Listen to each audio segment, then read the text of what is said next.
Good morning and welcome to those watching on the YouTube. There'll be a Newham website and the video section of the London Borough of Newham YouTube site. Although all government restrictions relating to meetings held in public have been removed, the provisions of the Licensing Act permit this meeting to continue to take place remotely. So this is clearly a Licensing 2003 Act subcommittee. It will be remotely held and webcast, and it is actually available after the meeting in our section on the YouTube website. For those who want to follow the agenda, that's to be found on the council's website under the Your Council Members, Committees and Agendas. And I think without further ado, we'll proceed. So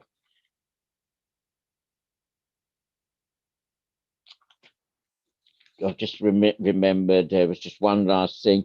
Not just the, I'll try and give you page references throughout so people can refer to page references. I've been asked to make certainly have page references for people to follow. We do have people watching us, so thanks very much for watching us. First item is declaration of interest. In accordance with the Members' Code of Conduct, this is a time for members. Members is a reference to the 3 elected councillors who, with me, make the collective decision on this. So we have to declare any disclosable pecuniary interest or non-pecuniary interest that we may have in any matter being considered at this meeting having regard to the guidance attached to the agenda. I have no interest to declare. Councillor McWarner, please. Thank you, Chair. I've got nothing to declare. And Councillor Tony Wilson, please. Nothing to declare, Chair. Thank you very much. Confirmation of procedure is on page 5 of the bundle. And this is a standard procedure. We'll do introductions and then I'll talk about the rest of the procedure. So I'm Neil Wilson. I'm one of the councillors. I represent the ward of Plaistow South and I'm chair of licensing and I'll be chairing this throughout today. Councillor McWarner, please. Thank you, Chair. Councillor Pushpa Makwana, representing the Tilford Ward Committee member. Thank you. Thank you. And Councillor Tony Wilson. Councillor Tony Wilson, representing Beckton. Thank you. So us 3 are the people who make the decision. This is an administrative hearing under the aegis of the 2003 Licensing Act. Because it's a legal hearing, we have a legal advisor here. Ken, please. Thank you, Chair. My name is Ken Foote. I'm a legal advisor to the subcommittee. And everything we base is based on this hearing, submissions made both written and oral. So we need a clerk to capture all of what's been said today. Nisha, please. Thank you, Chair. Nisha Lathigra, Democratic Services. So that is the team to help us to make our decision. The licensing officer will present the officer's report, please.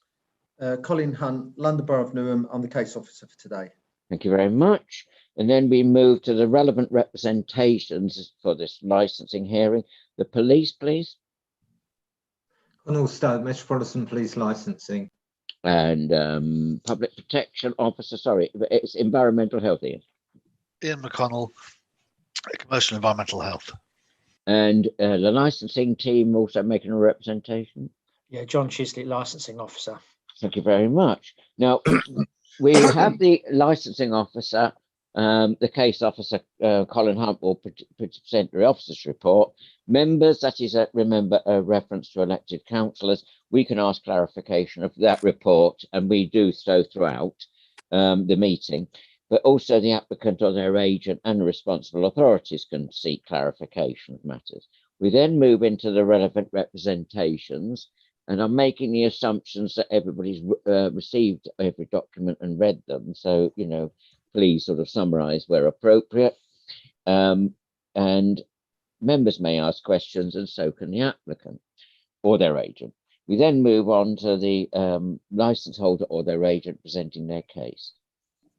I think that's where we'll just draw the line midway procedure. Now, Colin, you have an administrative matter to deal with. Yeah, I don't think we heard from the applicant introducing themselves and the agent. Oh, sorry. You're very good. I'm sorry about that. Graham, I'm so remiss.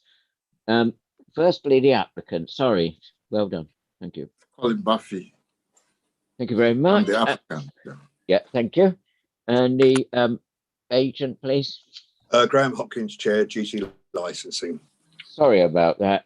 So, no offence intended. I forgot to do a round of introduction. Have I left anybody else out before I move on? No? Okay.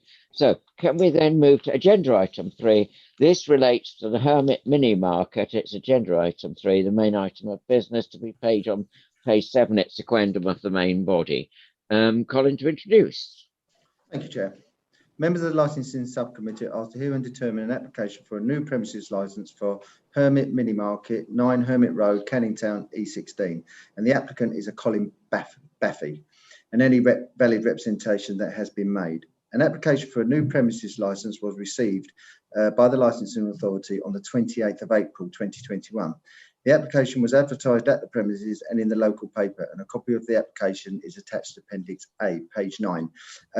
Just to stop on that point briefly, Chair, I think the applicant's agent will go into it, and I think John Licensing has covered it, but the reason it's been such a long time to come to committees because there was a dispute over the lease or with the landlord from the applicant, so it was adjourned 2 or 3 times, but we're here now, and obviously I think that will be covered later on, so I think it'd be better if they answer the questions on that rather than me. Right. The licensable activities are Monday to Sunday every day from 8 till 2200 hours. The Metropolitan Police have made representation against the application on the licensing objective of the prevention of public nuisance and the prevention of crime and disorder, and a copy of their letter is attached to and maps are attached to Appendix B, pages 27. The council licensing team, as a responsible authority, have made representation against the application on the licence and objective of prevention of crime and disorder and the prevention of public nuisance and the protection of children from harm, and a copy of their letter is attached to Appendix C, page 35. The council commercial environmental team have made representation against the application on the licence and objective of prevention of public nuisance, and a copy of their letter is attached to Appendix D, page 39. Where the premises lie within the community of impact, there is a rebuttable presumption that applications for a new premises licence or club certificate or variation in respect of such premises would normally be refused, unless the applicant can demonstrate in their operating schedule that there will be no negative impact on one or more licensing objectives. At the hearing, members of the subcommittee would need to be satisfied that the applicant has demonstrated this. The community of impact of a premises can only be considered where relevant representations are made. This means that if there are no relevant representations, the application must be granted, even if it falls within the CIZ. Members of the subcommittee should note that each application within the CIZ needs to be considered on its own merit, and a blanket refusal cannot be made. Where the licensing authority decides to impose conditions on the licence, whether in the CIZ or not, such conditions must be appropriate and proportionate for the promotion of the licence and objectives. Conditions should be clear and unequivocal. The Secretary of State has issued guidance to the licensing authority to which they must have regard in carrying out their licensing functions. Members of the subcommittee should note that copies of the guidance are available at the meeting of the subcommittee. Alternatively, copies can be obtained directly from the committee clerk. Licensing authorities may only depart from the guidance if they have good reason to do so. These premises do fall within the council CIZ, and a map of the CIZ is attached to Appendix E, page 41. The premises have not had the benefit of the licence in the past. On the 15th of May 2015, the licensing team received an application from Colin Baffy and Ali Koshido. Applied to sell alcohol. Representation was received, and on the 16th of July 2014, the application was refused by the subcommittee.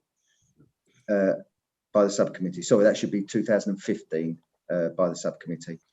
The plan of the premises is attached to Appendix F, page 43, and a map of the area is attached to Appendix G, page 45.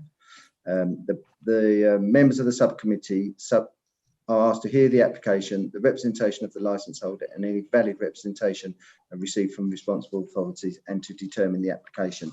There is a supplementary, Chair. I think everyone's had sight of it. It's the petition, and I think everybody's seen that, or if that's the case, I did put it into the bundle as a supplementary. Thank you. Now, can I just check on this supplementary? I am agreed that it's a matter of urgency under the rules. It is a petition. Sorry, Now my phone is going off. Sorry, I thought I turned it off. I'll have to kill this call. I don't know what's happening here.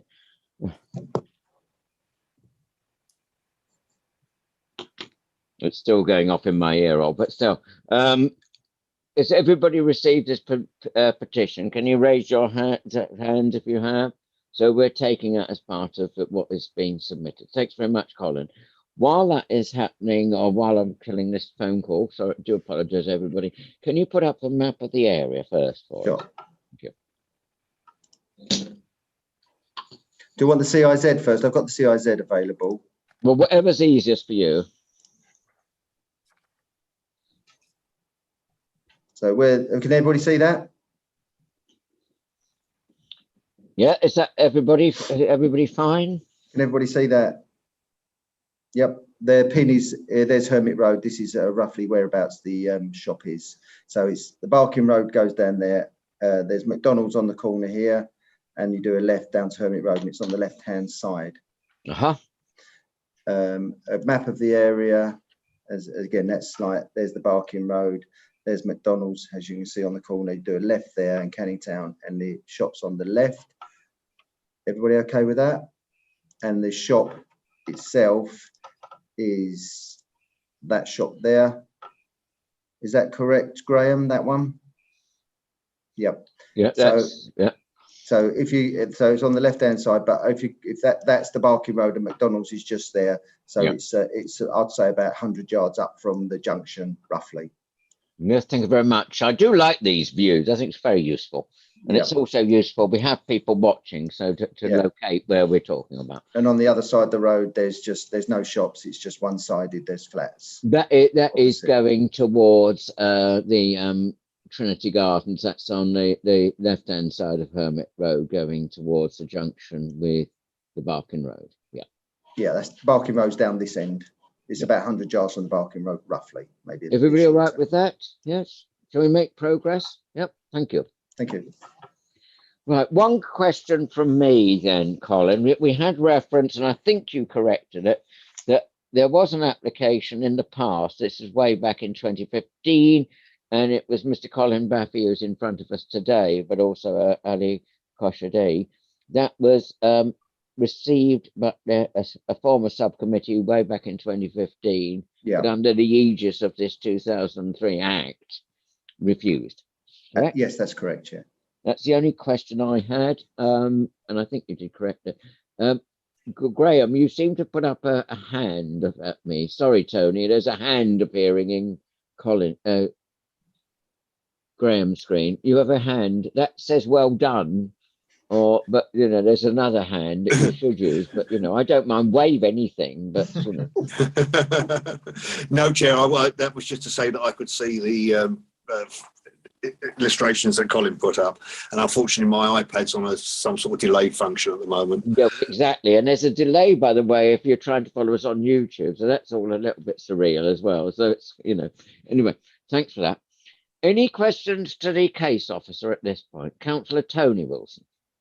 Hi, good morning.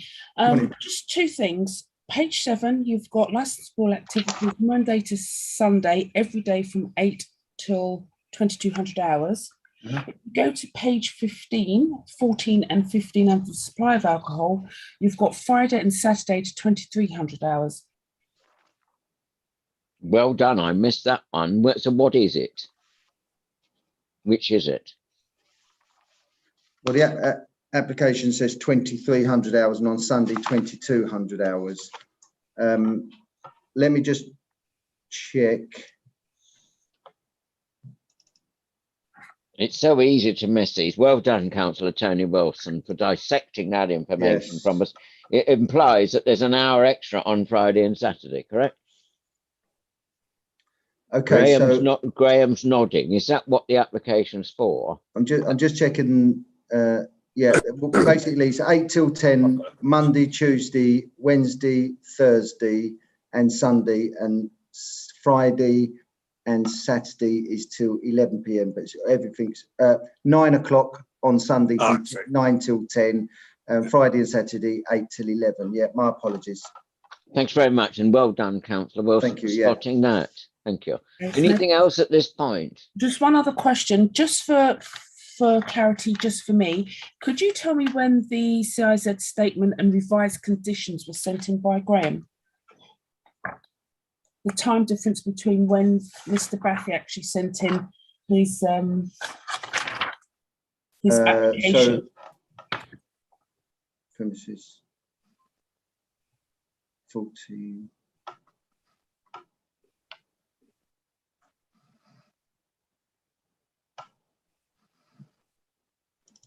So that would, oh, it won't open, my computer, it won't open. Can I come back to you on that, if that's okay? Because my computer won't open at the moment. It's all right. Thank Sorry, you. Chair. I'll check that, sorry. All right. Thanks, Colin. Councillor McWarney, you had another question? Yeah, just for Colin, I know he just read out the timing. Can I just clarify this? Monday to Thursdays, 8 till 10 p.m. Yep. Yeah. Friday? Friday, Saturday, 8 till 11. Sunday, 9 till 10. 10 p.m. Yeah, that's fine. That's what I just wanted. Yeah, I'm going to say it's useful to get that absolutely right. Councillor Tony Wilson, your question was on timescale. I don't quite follow what was being requested. I think I understand Tony's question. The applicant didn't engage Graham he applied for the licence without an agent, then he engaged Graham a bit later. So, sorry, Chair, I've lost a participant. I've had 11 and I've gone to 10. Is it John Chislett who's missing? John Chislett's gone off. Thanks, Tony. Tony, I'm getting muddled with everybody around me today. Sorry, thanks, Pauline. We need to pause till we get John Chislett back on. while we're waiting for John, I'll look for what Tony requested. Yeah, I see where you're going now, Tony. Yes, thanks very much. So we need to pause, everybody, and it may just be a temporary internet link with John Chislett.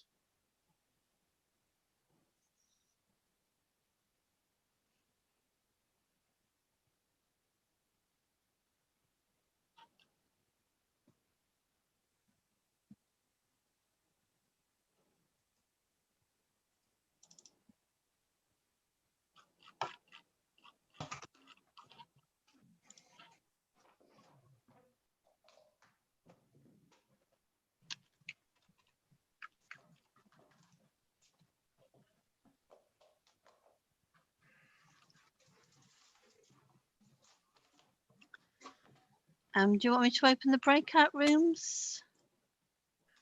I think we're going to have an adjournment till 10:30. Hopefully this will be sorted out. We're meanwhile going back into an adjournment situation. So we'll go into breakout rooms. Please await instructions from the Zoom clerks. Thank you, Pauline. For Tony's benefit, it's 24th of the 6th. 24th of the 6th of this year. Of last year, sorry. No, 2021. Yeah. 24th of June 2021. Yeah. Thank you very much for that. Yeah. Thanks. Okay, I'll open up the breakout rooms again. You've all been And in them before. I'm suggesting an adjournment till 10:30 to see if we can sort out these electronic problems. Yeah. Okay, so if people could click the join button and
Just remind you we're live on air still.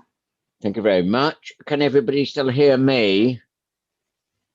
I did warn people about my technical problem, but it's John Chislett who's had the Yes, problem. I'm still missing someone. Who am I Yeah, missing I I now? do apologise about that. No, you know, these things happen. These are things. Something to do with the server. I had broadband, but everything else just stopped working. So I do apologise. No, this is not. Colin is back now. We have our 11. So we have everybody. So we resume where we were. To remind people watching, we had a slight adjournment there not because of points of law, though we are always at liberty to adjourn to discuss matters as we need to take this as an administrative hearing based on points of law. We tend to do that, but that was for electronic reasons. Now, it was my understanding that we were on questions regarding the officers presenting report, which is to be found on page 7 and 8 of the main item, so agenda item 3. Colin, just to clarify, the engagement or in terms of Mr. Graham Hopkins as agent was in reply to Councillor Tony Wilson, was from the 24th of June of this year, last year. Yeah, that's the date that I knew that Graham was the agent. Yeah. Councillor Tony Wilson, do you have any follow-up supplementary on that? No? Anybody else on the officers report? Okay, shall we move on then to the first representation? This is the Metropolitan Police. Sorry, Ken. Well, Chair, I'm sorry to interrupt, but no. I wondered if you might want to just clarify with Mr. Hopkins what the latest is regarding the clause in the lease. Yes, sorry, we did discuss this, you know, as a matter to raise with you. And then we got sidetracked with these electronic gubbinses. What is the latest position? This is a leased property from the London Borough of Newham. So planning on estates or whatever the section's called, you should have got correspondence with. So what's the update on that? Chair, I've seen an email from Chris Murphy, who's the senior surveyor at the Property Services, for want of a better name. They made an offer to Mr. Baffy back in October, November last year to vary the lease. They changed their original position, which was to say no, but it was changed after legal intervention. Mr. Baffy was asked to pay the surveyors and legal fees, which he agreed to do. And the latest... Now we're having difficulty with the sound from Graham. It sounds as if he's underwater or something bizarre.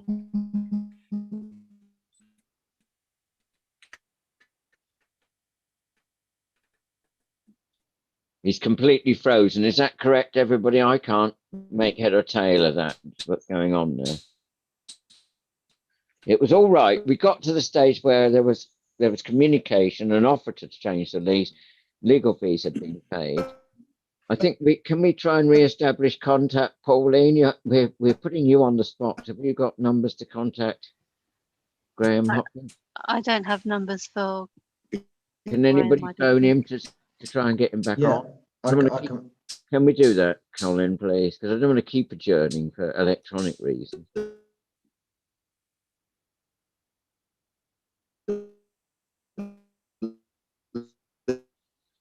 He's sort of frustratingly close, but it sounds as if it's like, you know, modern music or something coming down my headpiece.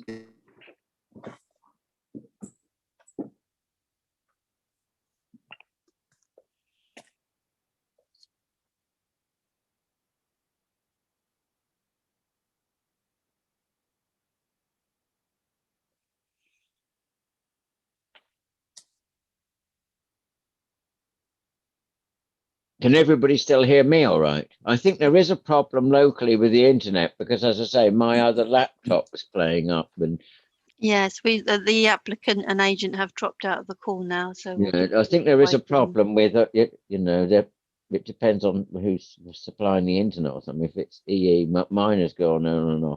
Councillor Tony Wilson, can you hear me still? I'm slightly frustrated of E13 here to to know who can hear me or not as well. I can hear you perfectly, Chair.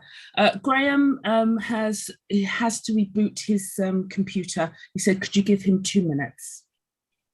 Yep. Do you want to wait, Chair, or do you want me to put you into a breakout room? No, I think we just wait on screen. Otherwise, it's too much. We'll just wait. Okay. Thanks, Paulie. Yeah.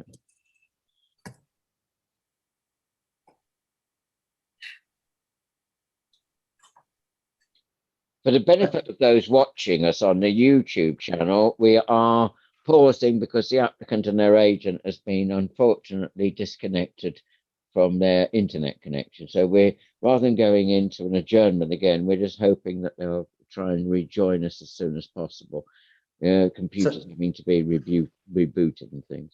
So I've just spoken to him. He's rebooting his computer, so it might take a minute or two. If it doesn't work, he said he's going to call in. Yeah.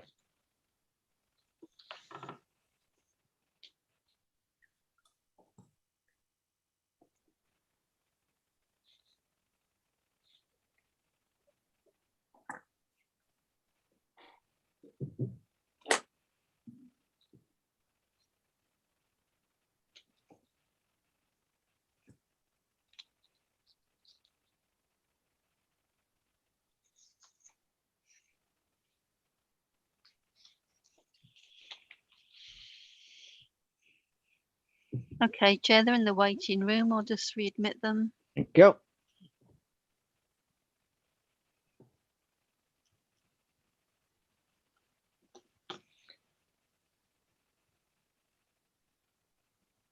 Hello? Yeah, we can hear you. We've had 2 messages via 2 different sources that you've had difficulty with booting up or whatever the phrase is. Can you hear me now? Yes, Chair.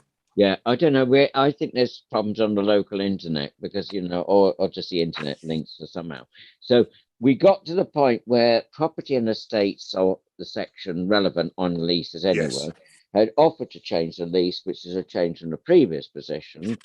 Legal fees have been paid, so presumably is that the end of the matter's term? There's an email here from Mr. Baffy's solicitor, Chair, to Mr. Murphy at One Source, 7th December last year. Confirmed we've been instructed to deal with the variation.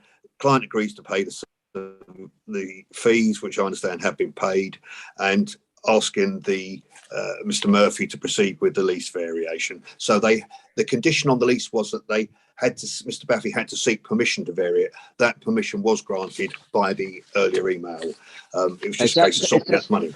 But does that form the part of the bundle? I have supplied copies of that, yes. So why hasn't it come before members? I don't know, Chair. That was at least a week or so ago we put those in. I'm at a loss to know why we haven't seen this, you see, because it is mentioned as part of. Did you send them to me, Graham? As far as I know, Colin, yes. I can't check because if I turn this off, I'm going to lose the link. Exactly, but we. Is that all right, everybody, that we take that as, you know? I can check my emails, Chair. Yeah, there's a copy of the letter. Yeah, but that doesn't count with all due respect. No. You know, that could be from the Queen saying how marvellous you are or something. I wish. The licensing officer in the name of John Chislett's got his hand up. Can you assist, John? Yes, Chair, I can confirm what Mr. Hopkins has said, that property services have allowed the the removal of the condition on the lease to allow intoxicating liquor to be sold at the premises. Is there written evidence of that, or an email I've trail got that an you email. can send it? I will dig the email out and I will forward it through to legal for you. Because I personally think it's germane to what we're considering, Ken. Is that correct? I think we should see something. Yes. Oh yes, I'm glad that's been cleared up actually. So now yes, exactly. Because I know it. Chair, I do have it. I will forward it. I'll forward it on, John. Don't worry, I'll do it because you're up next. Yep. Okay. Yep. I'll forward it to Ken. Yes, thanks very much. Thanks for your assistance in it. Can you still hear me, everybody? I'm getting so paranoid about people hearing me. Graham, can you still hear me? You've got to keep waving at me. I do apologise because I don't want to lose links. Because otherwise, we have to keep adjourning, and you have to hear everything. Colin, it's not always this exciting, but it is. If you're in a town hall, it's equally exciting for different reasons. now my other screen's gone off. I'm sure everybody's pleased to know that, but that's just for me. That's as long as you can hear me on this screen. We're now moving to the first representation. This is from the Metropolitan Police against this application on the licensing objectives of the prevention of public nuisance and the prevention of crime and disorder. Connell to introduce page 27, it's sequendum. Thank you, Chair. On behalf of the Commissioner of the Metropolitan Police, I wish to object to a new application for a premises licence for Hermit Mini Market, 9 Hermit Road, E16 4HP, on the grounds of the prevention of crime and disorder and the prevention of public nuisance. You've heard the hours. The opening hours are the same as the hours for licensable activity. The premises are situated within a cumulative impact zone as designated in the Newham Council licensing policy 2020 that states that there is a requirement for the applicant to comprehensively demonstrate there will be no additional negative impact on the vicinity in terms of the 4 licensing objectives. It also states in completing the operating schedule, applicants are expected to have regard to the statements of licensing policy for their area. They must also be aware of the expectations of the licensing authority and responsible authorities as to the steps that are appropriate for the promotion of the licensing objectives. This is usually done through the applicant submitting a comprehensive and robust set of proposed conditions in the operating schedule, preferably using the wording in the model conditions set out in an appendix to the licensing policy. Chair, this is based on the original application done by Mr. Baffy himself. Obviously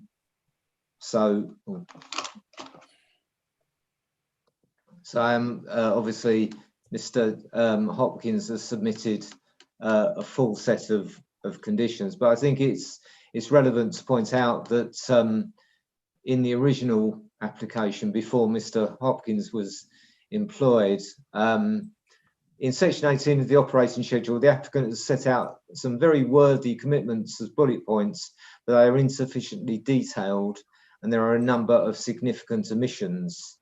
The omissions that cause police most concern are conditions that are intended to act as a deterrent to street drinkers and alcohol-dependent adults from purchasing strong alcohol or miniatures from the premises. Please consider that the likely effect of granting a licence without such conditions being attached may be to attract street drinkers and alcohol-dependent adults to an area which statistical and anecdotal evidence suggests that they are already a problem. That in turn would have a detrimental effect on the quality of life and well-being of local residents. Again, I've queried, there was nothing regarding, although he said I will display signs to stop underage buying, there's no mention of challenge 25. In mitigation, please note that the applicant has completed the form himself without the assistance of a solicitor. I visited the area at 1 p.m. on Wednesday, 26th of May, and found 6 cans of Black Storm strong cider, which is 7.5% ABV, some bottles and cans of Magnum Jamaican tonic wine, which is 16.5% ABV, and miniatures of Famous Grouse whiskey and Martell cognac. I think they were 20 centilitres, that have been discarded in one of the bins at the entrance to an alleyway, which is probably 25-30 yards down the road from the shop. Whilst rummaging in the bin, I was accosted by 2 African gentlemen who, when I told them what I was doing, who I was and what I was doing, identified themselves as residents, and both stated that street drinking is a major problem in the area. Further down at the junction with Barking Road, there's a grass area where buses wait at the junction. There were more discarded cans of Black Storm strong cider, and also sitting on a low wall there were 3 males and 1 female all drinking from cans concealed inside brown paper bags. I did revisit yesterday afternoon and found similar stuff. Lots of strong ciders, discarded cans of strong ciders in the bins, and on the grass area where the buses turn, and also 2 of the street drinkers, a male and a female. There were about half a dozen there all together, and 2 of them were having an altercation, sort of shouting at each other and swinging their arms about. I wouldn't call it fighting, but they were obviously disagreed with each other about something. The crime statistics that are specific to within a radius of 1/4 of a mile of the premises postcode are relatively high. Obviously, these date from last year, December, January, and February, and March last year. They were quite high then. I've updated them. Thankfully, the figure year on year for December, it was 31 last year. It's now 21 this year. And for the last 3 months, October 18, this is for antisocial behaviour, October 18, November 19 and December 21, violence October 18, November 18 and December 14. So the figures are, thankfully have been reduced from last year. But as I say, there is still a visible presence of street drinkers in fairly close proximity to the premises. To be fair to Mr. Baffy, there is no evidence at all that his premises has been involved in selling alcohol illegally without a licence.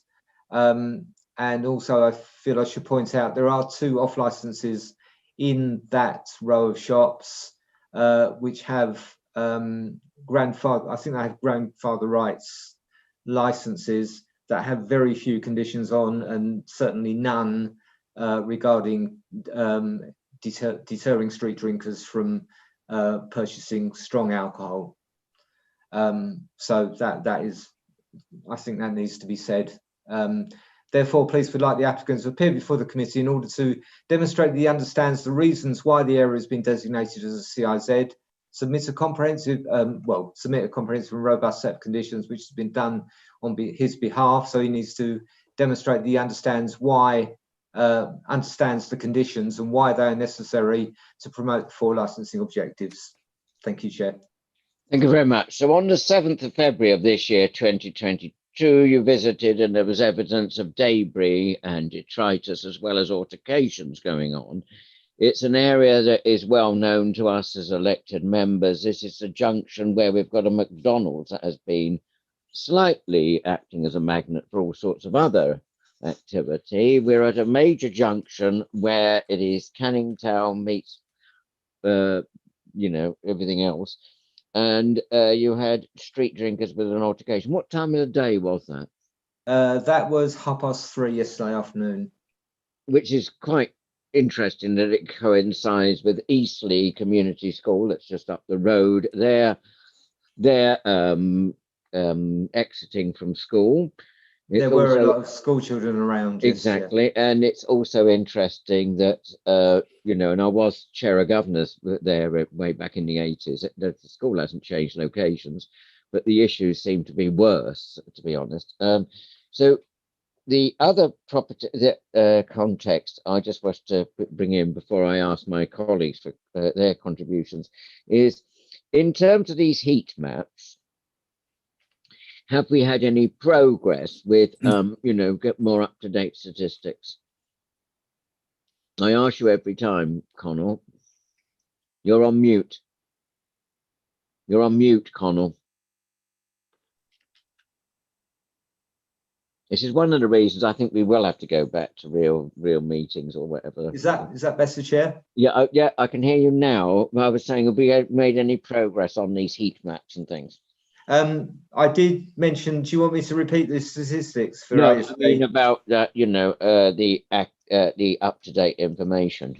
No, I did just check the heat maps. I didn't want to submit them as a supplementary agenda, but no, it is that the areas shown as the most problematic ones are really exactly the same. Yeah. Okay. Questions, please, Councillor McWarner. Yes, thank you, Chair. Thank you, Colin, for your report.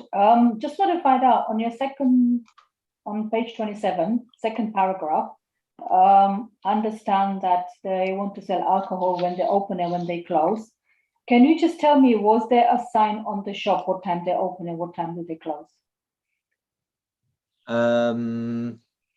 No, I don't think there was. No. No, I can't be absolutely sure, but I don't think there was. Oh, that's fine. I only had one question, Chair. Thank you. Thank you very much. Councillor Tony Wilson, please. Thanks for that report, Connell. Just going back to your concerns with regards to the operating schedule and with regards to page 49, the new revised conditions, has it covered the concerns that you had in the revised conditions? Yes, but having said that, I would say that it would be good to hear from the applicant that he understands the conditions and the reason why they are necessary. But yes, I mean, it is a very comprehensive set of conditions. Okay. My last question is with regards to the licensed premises. You've also mentioned that there has been no reported incidences or any problems emanating from the premises, but you've gone there, you've seen the paraphernalia and debris left for very strong intoxicating liquor. Just for clarity for me, where do you believe, because from somewhere I saw there's about 4 other licensed premises along or around that vicinity or along that parade, but there's 2 licenses running off an old justice license. So do you believe that this extra strong liquor and a lot of that paraphernalia is coming from those premises? We have no proof, I must say that first, but yes, it seems very likely. The street drinkers probably wouldn't tend to go that far. So if it were available, in close proximity, we should bring those 2 shops into play. Yes, so I'd say it is very likely that it is coming from those premises, but we don't have any proof. And it's difficult to do any enforcement work because there are no conditions on the license. So, we can't do a test purchase there if they were selling above a certain ABV, maximum ABV. So it is difficult from enforcement to actually catch them out. But I would say it is very likely that it is, yes. Right. Thank you, Connell. Thank you, Chair. Yeah, just to point out to those watching, we are united at Local Government Association that we need to revise the provisions of the 2003 Act for the very reasons that Connell has highlighted. But we are obviously hearing this under the existing legislation, and just to remind people watching that this is in terms of a cumulative impact that we will also be assessing this. Ken, has that covered that point? Yeah, I think that's fine, unless anybody else has got any further questions. Yeah, so questions from the applicant or agent towards the Metropolitan Police representation. Graham seems poised. I hope that's to say yes or no, and I can still hear him. Yes, Chair, it's just one quick question for Connell. Yeah, I'm glad we can hear you still. I'm always a bit panicked. Thank you. We're going to be Thank cut off again. you. Connell, do you... I didn't hear the earlier answer. If it's been answered, I apologise. Do you think the revised conditions will make a change and perhaps address?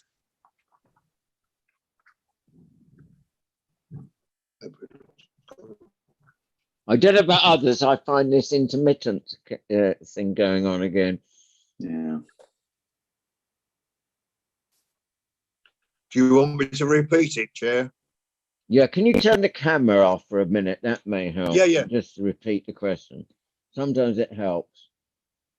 Yeah, the question was, does Connell think that the revised conditions we put in will address or go some way to addressing the police concerns? Connell? Yes, they do. Yes, they do. Thank you. Thanks very much. You know, if it's all right with other colleagues on this call, I'd rather you kept the camera off if it's going to improve sound. But otherwise, we're going to have to keep adjourning. But as long as you can hear us, I can hear you, Chair. Please put in the chat or tell the Zoom clerk or somebody, you know, that you can't hear us or something. Okay, can we move then to the next representation, if that's all right, everybody? We've got no further questions for the Metropolitan Police licensing team, and that is the next representation, which is to be found in your bundle pack for the benefit of those watching. This is on page 35 from the council's licensing team, and that's John, and I hope John hasn't lost links. And John, still hear me? This is on page Chair, yes. 35, it's sequendum of the bundle. Thank you. Thank you, Chair. Before I start, obviously, my letter of representation was done before Mr. Hopkins was involved. Yes.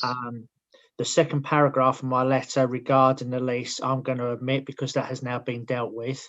Right. If you're happy with that.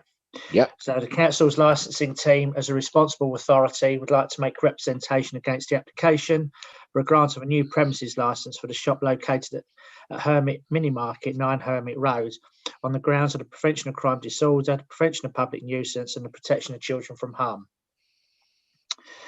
The premises falls within the council's community of impact zone, CIZ, and the applicant needs to demonstrate in opening the premises within the stress area that is notorious for street drinkers day and night. It will not affect the area negatively and increase the issues that surround this part of Canning Town, and the application should be refused if this cannot be achieved. The applicant has not demonstrated within their operating schedule that a grant of a new licence will not undermine one or more of the licensing objectives. The boxes contains very little main conditions, and the conditions proposed are not sufficient enough for this area. Under the heading Public Safety, the applicant has stated, will promote responsible buying of alcohol. I will stop persistent drinker from obtaining alcohol from my shop. Does this mean the last condition will mean that a regular customer who is persistently purchasing alcohol on a frequent or weekly basis with other goods will be stopped from obtaining alcohol? Looking at the applicant's application, it shows that to the licensing authority that the applicant is not aware that the premises is located within a community of impact zone and have not looked at the statement of licensing policy for 2020 to 2025, which contains a list of model conditions. Should a license be granted with conditions, the licensing authority are concerned if the applicant would adhere to any conditions placed on the license and or with the permitted hours. Because of the breach of the tenancy, which has already been dealt with. Therefore, the licensing authority would like the applicant to come before the licensing subcommittee to demonstrate why a new license should be granted in this area and that they fully understand the community of impact zone and why a license should be granted, especially with the proposed conditions that have been offered by Mr. Hopkins. And that concludes my letter of representation. Sorry, I was just trying to amend and restore my link to the YouTube. John, did you say in the penultimate paragraph, should a license be granted with conditions the licensing authority is concerned if the applicant would adhere to any conditions placed? That's correct, yes. And deleted, obviously, a reference about the breaching of agreement because that's been covered elsewhere. Yeah, that's been then dealt with. In the ultimate paragraph, the last paragraph, the licensing authority would like the applicant to come before us and is here. No, he's not. He's not on my screen. Don't say we've lost connections. Pauline, have we lost connection with Graham? No, we still have 11. Okay, right, excellent. Graham, that's fine. You know, I did ask you to turn the camera off. I just worried that you weren't hearing this. Anyway, the licensing authority would like the applicant to come before the licensing committee to demonstrate why a new license should be granted and that they fully understand the community of impact zone. Full stop there. Yes. Because the license should be granted. It's not in breach of a tenancy agreement because that's legally dealt with elsewhere. Correct? That's correct. Yes. Yeah, I'm just checking on, you know, for the sake of being absolutely clear on where we're going with this. So is it your opinion that the model conditions as outlined by Mr. Hopkins on behalf of the client address your concerns or not? It does to a certain point, i.e. the conditions that have been offered are excellent and obviously addresses the CIZ and the issues in the area. The concern that I have is that sort of where an application's been done by an agent with these model conditions, that the client or their employees are not aware of the conditions attached to the license. Only last week I visited 4 off licenses that have been done by agents, and on all 4 licenses the operator and the employees were not aware of the conditions that had been agreed with the agent, and that's one of the concerns that we have as a licensing authority. And out of interest, because I think this is in the spirit of open governance that we're committed to in this administration, but any of those having had representations made against them therefore come before members, and we've put stringent conditions on them? Yes, and certainly one of them was one that Mr. Hopkins has dealt with in the past as well. I think that's a relevant point to raise in open committee. I hope we can just note that at this point, Ken. Yes. Yep. Is that fine with you, Ken? Sorry, I don't want to go further on this. Yes, I think the main. Sorry, John, can we just have Ken from to advise the panel, John, on what you've just said? Ken? Yeah, I think probably the crucial point that John is making there is that yes, he's happy with the conditions. They look great on paper, but does the applicant understand them and why they're in place? Yeah, exactly. Thanks very much. Councillor Tony Wilson, anything at this point? Everything's been covered, Chair. Thank you. And Councillor McMahon? I don't have anything. Thank you, Chair. Oh, John, sorry, I thought you'd finished. Sorry. Yeah, no, I'm just a bit concerned. I don't know if Mr. Hopkins is frozen. No, thank you very much. Pauline, can you hear us? No, I can hear. Yeah, go off the camera. Yeah, can you go off the camera? Because when you're on camera, it goes all as if you're, underwater or something. Can you hear us now, Graham? Can you talk to me? Sorry. I can hear you. No, it's going again. This is when I can hear you. Yeah, but you're not very good with that. We can't hear you very clearly. Can you go away from the microphone or get some other facility for hearing us? Otherwise, I will have to adjourn this, and I don't really want to, as it's being so adjourned. Chair, can Mr. Hopkins just perhaps phone in? Phone in? Did you say, Ken? Yes. If See, you just phone in. I'm a bit worried about that, because the last time I tried to phone in for a council meeting, nobody could hear me, and I could hear them. But yeah, and I can't do it on that phone, so I've got the telephone number. But we can supply a telephone number, I presume, on the Zoom. Pauline, can you facilitate a telephone link? Yes, I'll put it in the chat, Chair, and just. Mr. Hopkins, can you just look at our chat? Yes. And then, as if by magic, Pauline will give you a telephone link. Yes, so as I say, there's a health warning to that, because you have to have codes and all sorts of things. So it's not the easiest approach. I just wish they'd go back to the town hall. Then we can all swear about too.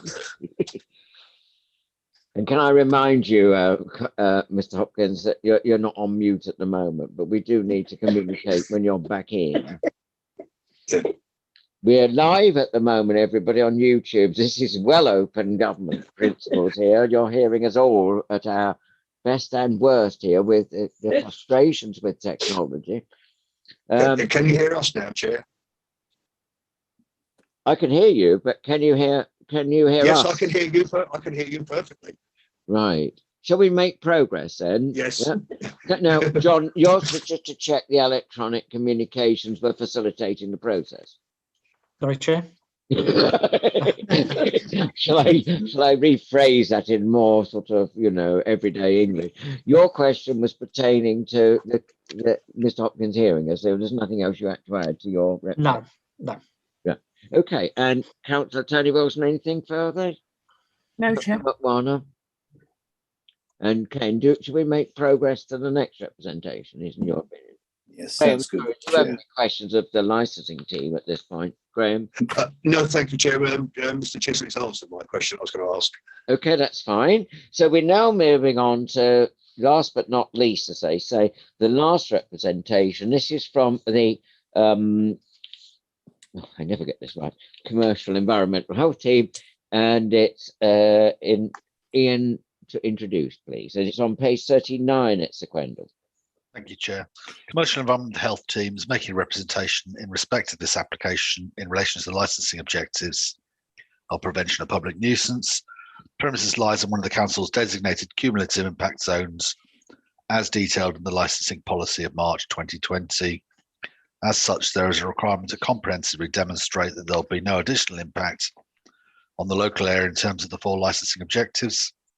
Preparing this representation, I visited the premises on the 25th of May last year. The premises are located on Hermit Road, close to the junction of Barking Road. Nearest residential is directly above. There's other premises within 200 metres, which include Orbin Wines, World Supermarket, Premium Food and Wine, Iceland, Londis, and there's one other which I left off the list. I apologise for that, which is Sawasati News, 11A Hermit Road, which is licensed to sell alcohol 7 a.m. to 11 p.m. No complaints concerning noise or antisocial behaviour in relation to this premises in the last 12 months. We've heard what the licence is seeking. The applicant aims to prevent public nuisance by not tolerating antisocial behaviour in or outside the premises, keeping noise to a minimum, making sure that those who purchase alcohol take it home for consumption, and reporting public nuisance to the relevant authorities. The area where this premises is located has problems with street drinking and antisocial behaviour, and I have frequently seen street drinkers on Hermit Road, at the entrance to the alley beside number 1 Hermit Road, and beside the grassed area on Morgan Street, where the bus stand is located. When I visited the premises, I encountered the rubbish street drinkers have left behind, not just at those locations, but also at the junction of Star Lane, the grassed area at the junction of Cliff Walk and Ohio Road, and along Barking Road. Concerned that the applicant hasn't provided any information on the types and strengths of alcohol to be sold. The premises were to sell high strength beers, lagers or ciders, single cans or miniatures. This could make the premises attractive to street drinkers and lead to an increase in street drinking, littering and public urination and other antisocial behaviour. I'm not satisfied the applicant has comprehensively demonstrated there'll be no additional impact on the local area in terms of the 4 licensing objectives. Granting this license may make this premises attractive to street drinkers and is likely to lead to an increase in antisocial behaviour, street drinking, littering and public urination. Thus, on behalf of Commercial Environmental Health, wish to make a formal representation in respect to this application. And that's my representation, Chair. But having sight of the new conditions, yes, Chair, is remaining in terms of your representation? No, the conditions have addressed my concerns. There is conditions that will deter street drinkers: minimum 4 cans, no spirits in bottles of less than 35 centilitres. There's can and bottle marking, I believe, and yeah, no beers, lagers, stouts and ciders above 6%. So yeah, in my opinion, that should deter street drinkers from this premises. But that notwithstanding, you have related to the committee in quite detailed analysis in terms of the local geography pertaining to the environs of this premises, that we have a whole zone of alleyways and premises of grassed areas, bus stands, rubbish, which is a detritus found in locations like this, from Star Lane, Cliff Walk, Ohio Road, and along the Barking Road. It's an area I've known well as a former chair of Eastleigh Governors, that this is an area that is often bestrewn with the debris, and yes, even bestrewn with people prostrate on the pavement at some points. You know, it is quite notorious. When was your last visit there, Ian? Well, I've been part of the team. It doesn't have to be you. I mean, when was the last visit that Environmental Health were involved in? Oh, to this premises? No, to that area. Anywhere within the environ of Herbert Road junction with the Barking Road, really. I was down that area in June in relation to another application, 27th of June last year. Right. But I mean, I pass it quite regularly. Yeah. In relation to other visits in the area, but in June I did a more detailed walk around the area, and it's nothing has changed. No, it is on the radar, I think, in terms of people in the area that, in a sense they've sort of given up necessarily complaining, but that's just my local knowledge of this. So, that's sometimes anecdotal. I think the word that Connell used in his response. Councillor Tony Wilson, you're off mute. Is that you're poised to ask questions? Hi, Ian. Yes, Chair, I am. I'm anticipating the feast. No, not today. In preparing this representation, Ian, you've stated that you visited the premises on 25th of May 2021. What was the outcome? What was your findings? Well, this was my findings. There was no alcohol on the premises. Right. There's obviously I found evidence of street drinking in the area at the locations I've indicated. So the outcome was essentially my representation. Right. Okay. So did you go into the premises at all? Well, obviously you did, because you said there was no alcohol on the premises. But what was your feeling?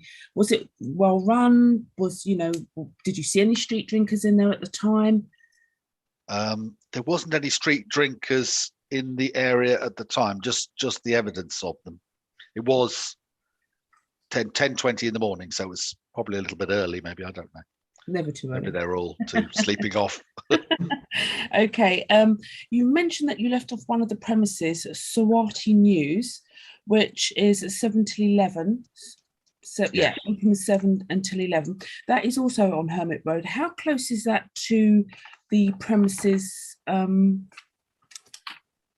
Premises for this application today, Hermit. It's like two shops down. So that literally mean, cheek by jowl? Yeah. Yeah. So does that mean that Lily Parade of Shops has in fact 3 immediate licensed premises selling alcohol? Yep. Okay.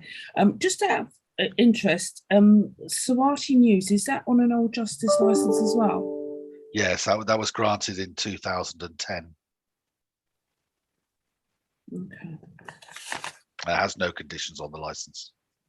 No conditions in relation to street drinking. Right, thank you. And sorry, just to be accurate, if it was 2010, then it could come under the purview of the 2003 Act. Okay, yep. And it could have conditions laid on it. Can we just establish for the public record when the CIZ was first instituted in this area? It's obviously still an area. It's been reviewed. Basically, the police crime statistics bear it out in terms of crime and antisocial behaviour areas, and this was revised as recently, agreed by full council in March 2020. But to what extent has this been an area historically with all of these off licenses? Can anybody tell me when we introduced the CIZ here first?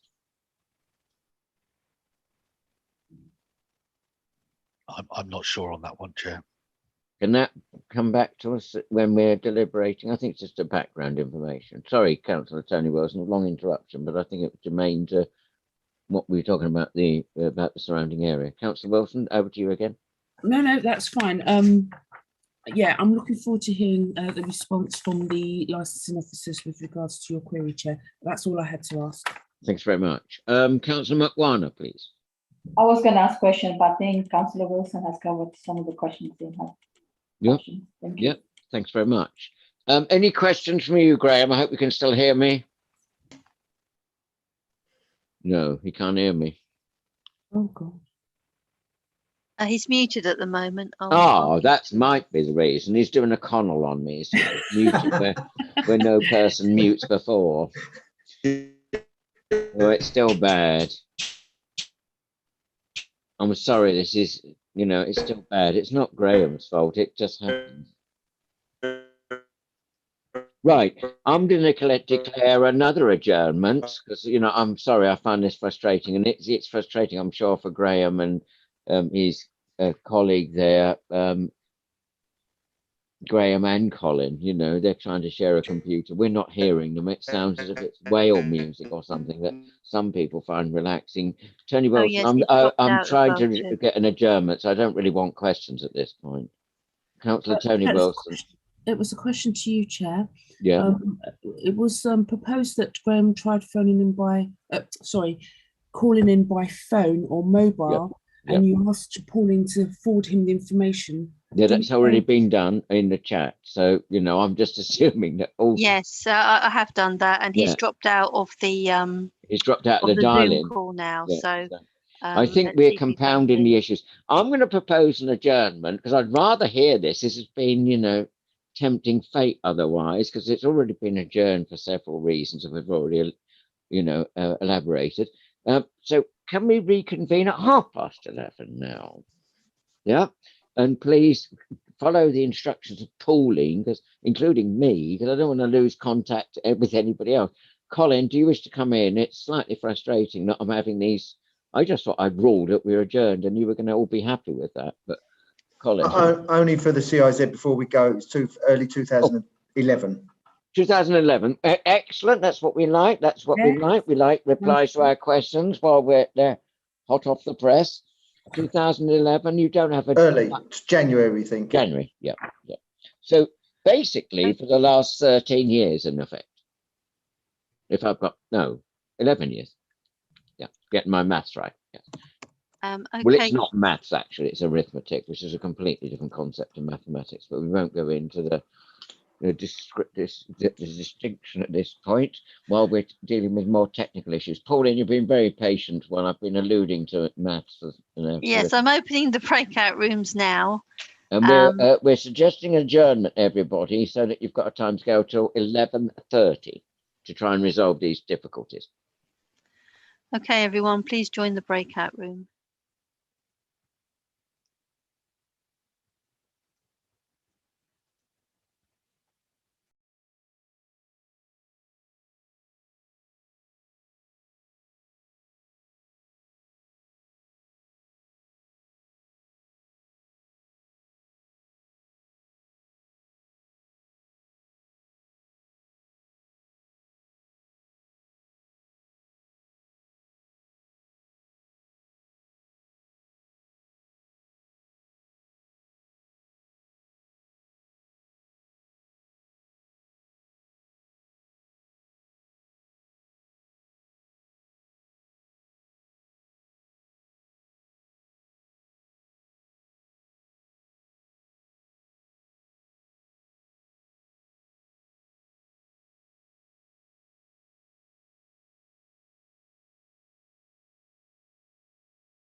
Hello, I've stopped the screen share.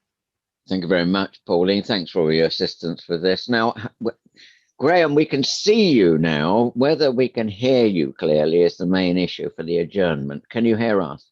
Yes, Chair, I can hear you. Well, that's the best it's been, but I better not tempt fate anymore. No, we've had, I do apologise. I hadn't remembered. They're laying new cables down our road. Yeah, exactly. I mean, I thought it was something like that because it's like when BT or whatever, Open Reach or whatever they're bizarrely called. You know, this does happen in my own road. That's the next thing. They'll start digging up something outside this house or something. But anyway, thanks for your persistence, everybody. And thanks for those watching on YouTube for your patience. We have had a bit of a technical difficulty. Now, can people remind me where we were? Because, you know, it's been quite a long adjournment. Nisha, please. Can you hear me? Apologies, Chair. Sorry, I was just trying to unmute myself. I think you had just finished Ian's representation of questions to Ian. Questions to Ian. Right, that's where we were. Now, Ian, you were taking questions. Was there anything else from elected members at the moment? Councillor Tony Wilson, Councillor McMahon? No, Chair. No? No. Anything from you, Graham, towards Ian in terms of a representation? Yes, Chair, just a quick one. If I can just ask Ian to confirm that he's satisfied the conditions we proposed have addressed his concerns, please. Yes, they have. That's correct. Thank you very much, Ian. Thank you. Now, in accordance with procedures, can we move on, Ken, do you think? Oh, yep. Yes, definitely, Chair. Yeah, okay. So over to you, Graham, but you know the custom and practice of this subcommittee that we would like your, particularly as we made reference in open hearing so far, for Colin himself to answer questions. So you've put in some model conditions, you've heard what the representations are. So bearing in mind that we're at 11:38, yes, notwithstanding nobody's problem, but you know, I'm asking you to brevity being slightly more of an issue than usual. Thank you. Okay, we've addressed my first issue, Chair, which was the question of the lease. You've heard that that's in hand. Yeah. I did have an issue with the comment Mr. Chislett made about doubts from the licensing committee, licensing authority, that Mr. Baffy would comply with his hours and conditions. I would say in return to that, there's no evidence whatsoever to suggest that or to support that.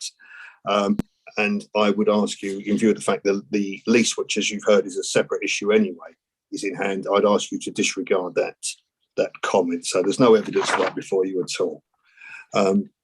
Very briefly, the shop's a grocery and convenience store.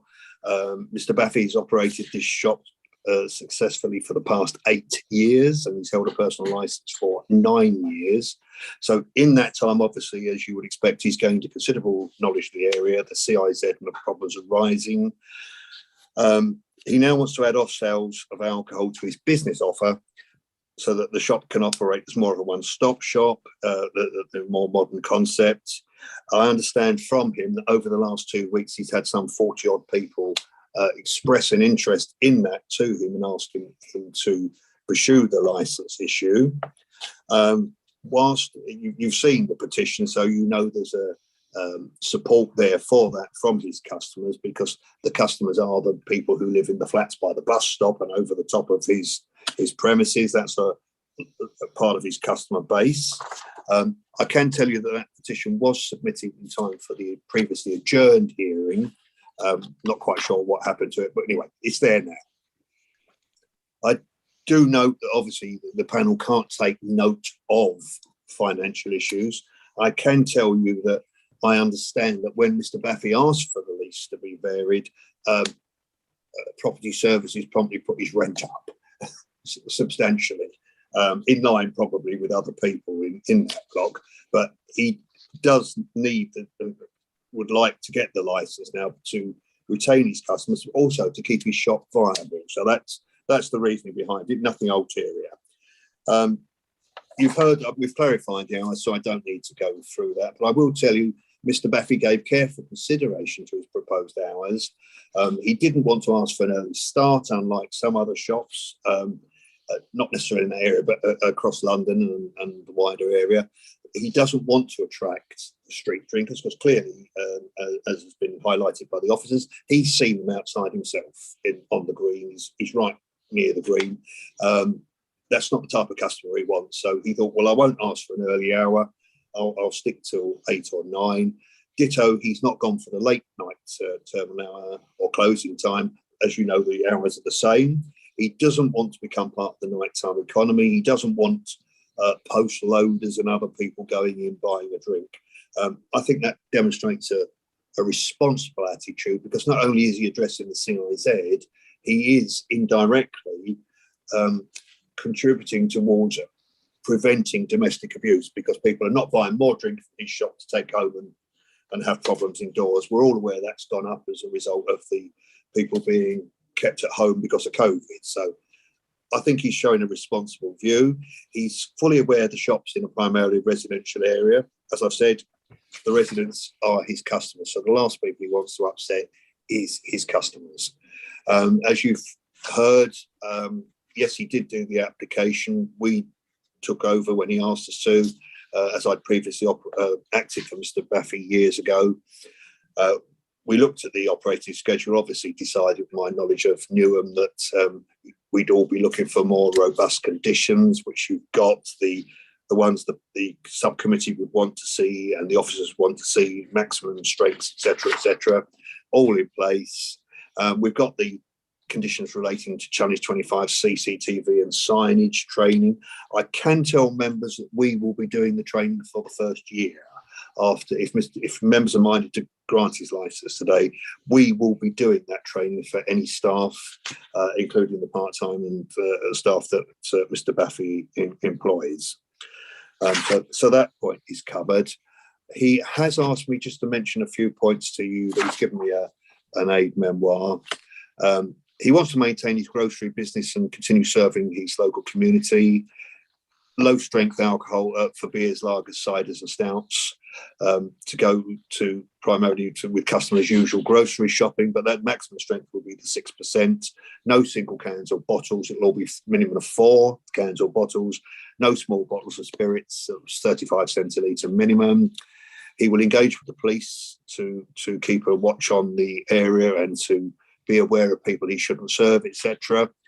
He's done a lot of volunteering work in Greenwich, for Greenwich Council where he lives, so he knows how to spot people there with antisocial behaviour, wouldn't sell them alcohol, and he brings that experience to his own business. He has spoken to some of the local police, and they haven't expressed any concerns about him applying for the licence. I'm talking about the local police, not police licensing. They apparently have expressed confidence he would observe the objectives and the CIZ. He does have a certificate in housing practice from Lewisham College, so he knows how the problems that are arising on social housing estates in Greenwich. Again, brings that with him to Newham and will work with his community. He does ask me to tell you that, of course, obviously you're aware the business has been competitive during the pandemic. And he's asking you to give him the licence to help his business grow and recover from the pandemic. We know the limitations on what you can take into account, of course. And he's just asking responsible authorities and the committee to accept he will act within the legal framework as the licence holder and DPS. We did reach out very briefly to the responsible authorities prior to the last hearing, and Mr. Stoke had replied, we agreed that if you grant the licence, where my wording may differ from the model conditions, we will be happy to use the Newham wording. That's not a problem. I've emailed, as you've heard, the police again over last weekend and the other authorities. Mr.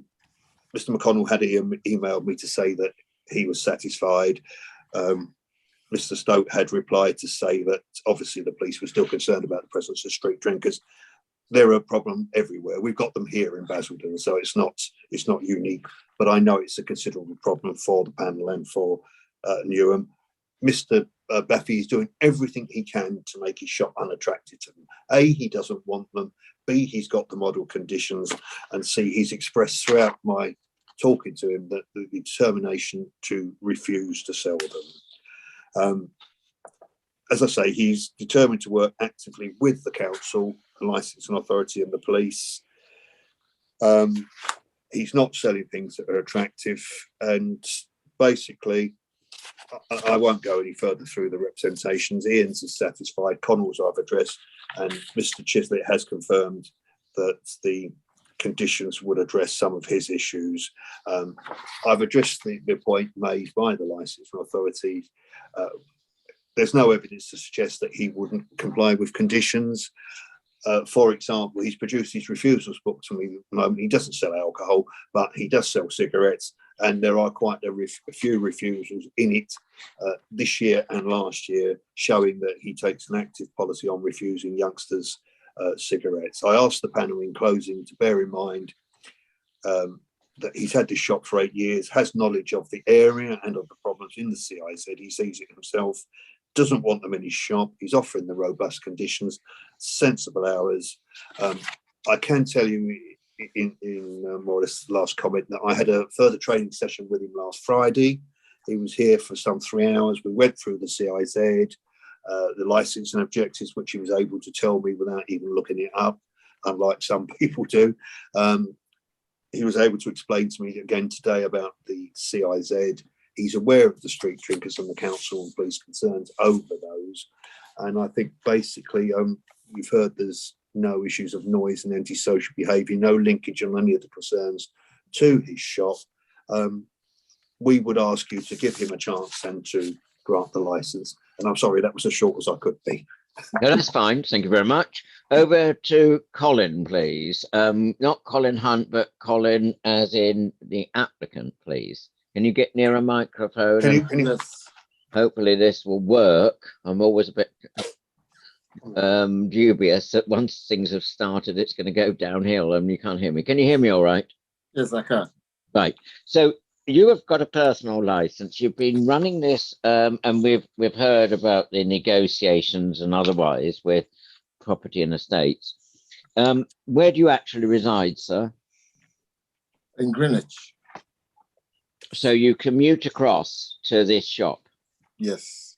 What actual hours are you physically present in this shop? I'm there most of the time. Can you be a bit more precise for the committee? Well, basically, I work about 6 days. Yes. And then my daughter works the 1 day for me. Yeah. And then I've got a part-time staff as well. So I'm there at least 6 days in a week. So if you were to get this ability granted by us as elected members in an area which has already got, you know, even just 2 doors away or whatever, off licenses, you are aware that this is in a community impact zone? Yes, I am. What does that actually mean to you? Well, I'm aware that there's a level of antisocial behavior in the area. For example, people breaking car mirrors, shouting, urinating in the alleyway, and also people loitering around and littering around as well. So I know the problem is there, but I will do my best to stop those things happening. And obviously, I would not allow anybody to come near my shop who has that kind of attitude. And also, being in the area for 8 years, I know the kind of people who are actually causing those problems in the area. So I would deter them from coming to the shop, refuse them the sale of alcohol, and also, you know, politely, without causing any conflict. Right. I think you know, if it's agreeable to my colleagues that we all 3 of us asked you some questions. So I'm over to Councillor Tony Wilson. You ready for this, Tony? Sorry, I thought through that. I just noticed that when you're off mute, you're poised with a pen there. So I'm assuming you're ready to ask questions. Hello, Colin. Thank you very much, Graham, for your presentation. So I'm going to be quite brief today. One of the police's concerns was with your map of the area regarding the plan itself. and you haven't indicated where the licensed area will be. So if you can go to your plan, and perhaps you guys might want to bring it up on screen, can you show us where the licensing areas are on your floor plan, please? The benefit of those watching, it's page 43 of the main bundle, and it's normally indicated by a red line, but obviously with photocopying it, now Colin has raised a hand. Is there a problem with this, please? No, not a problem. Colin, sorry. Colin Hunt. Yeah, sorry. No, not a problem, but they submitted the other day an updated plan. I didn't have time to get it into the... That's fine. So I will share that one on screen, so it makes it a bit clearer for you. Thanks very much. Okay. Councillor Wilson, is that agreeable to you if we get that updated plan? Because it's your questioning. Thank you. Yes, that's the Can plan. everyone see that? That's fine. Yep. Right, so, okay. I'll try and Chair, Councillor, if it helps, the pink area on the right is where the counter and the spirits will be. The left is the beer and wine fridge and display, the green area. Right. So it's just behind the counter, he will hold the spirits and the wines, and then the red wines, and then on the other side, which is in sight, he will have the beers and the white wines. Well, the beer and wine will be on the green area, Councillor, and on the right-hand side is the counter, and it will be the spirits and cigarettes behind that. Right, lovely. Okay, so Colin, just a few questions with regards to this. Has your fridge got locks on them? Because obviously, if you're operating from 8 in the morning, you have children going to school at around about that time. So have you got lockable fridges? Yes, I do. How many fridges have you got? I've got 4 fridges. Okay. All right. How much CCTV? Because I could only see one from the map, only one CCTV. I've got actually 2 CCTVs. I've got one overlooking the wine and the fridge area where the alcohol will be sold.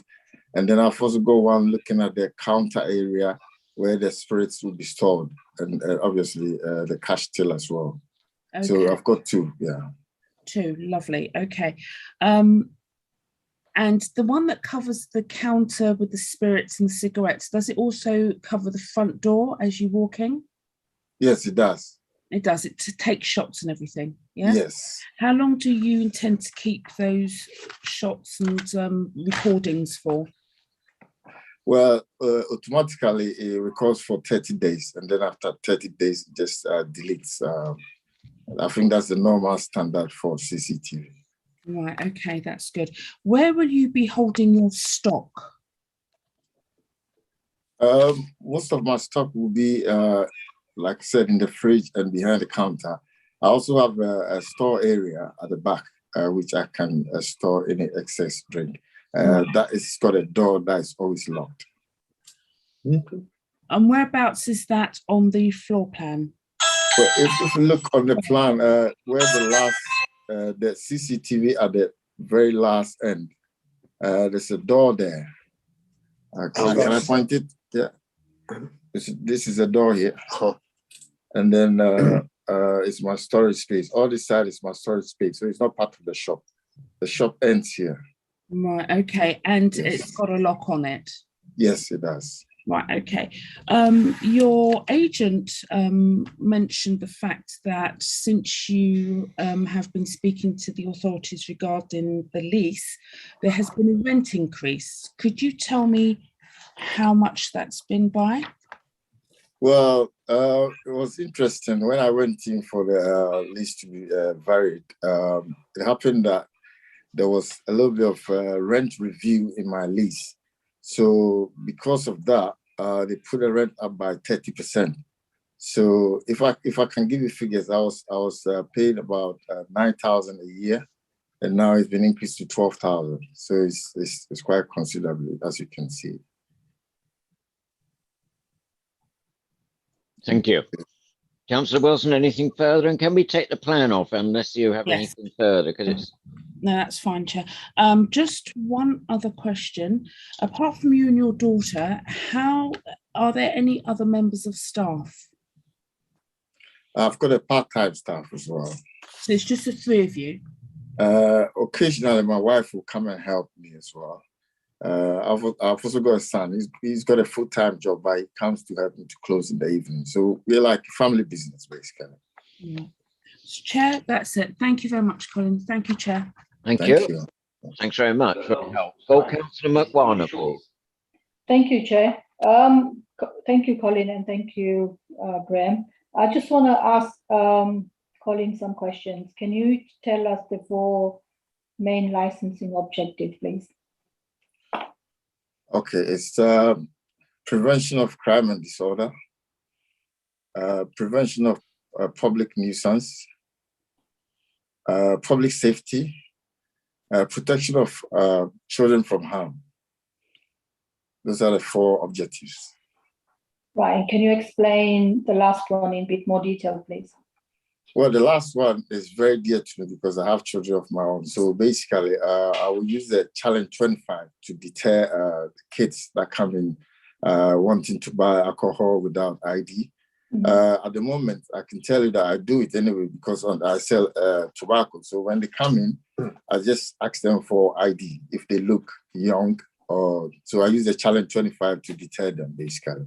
It's very important because obviously I don't want to be kids to be smoking underage. It's something that is very dear to my heart, and I would deter them as much as possible to stop that.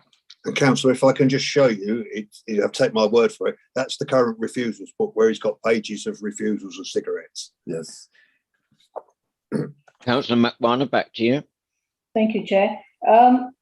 Colin, can you just explain one thing that you open your shop at 8 a.m. and sometimes you close at 11 o'clock and sometimes you close at 10 p.m., right?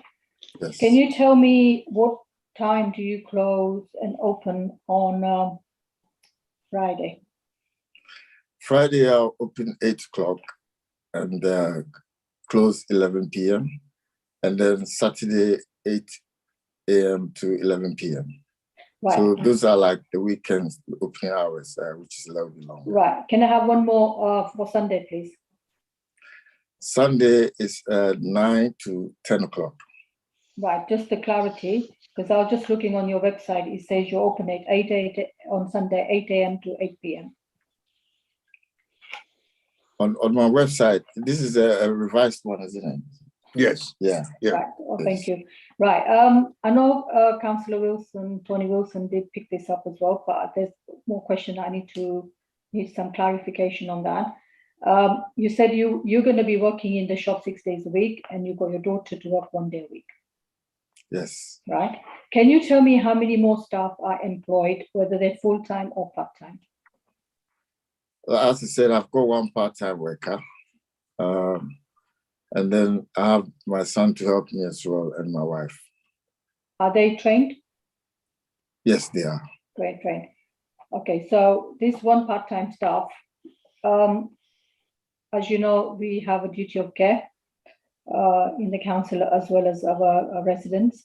Where does this part-time staff live, in Newham or elsewhere? He lives in Newham.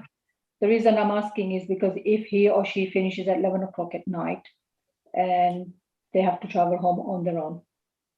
He lives in Newham, literally it's about 5 minutes from the shop, so it's quite convenient for him. Right. One more question. Do you have residents living upstairs?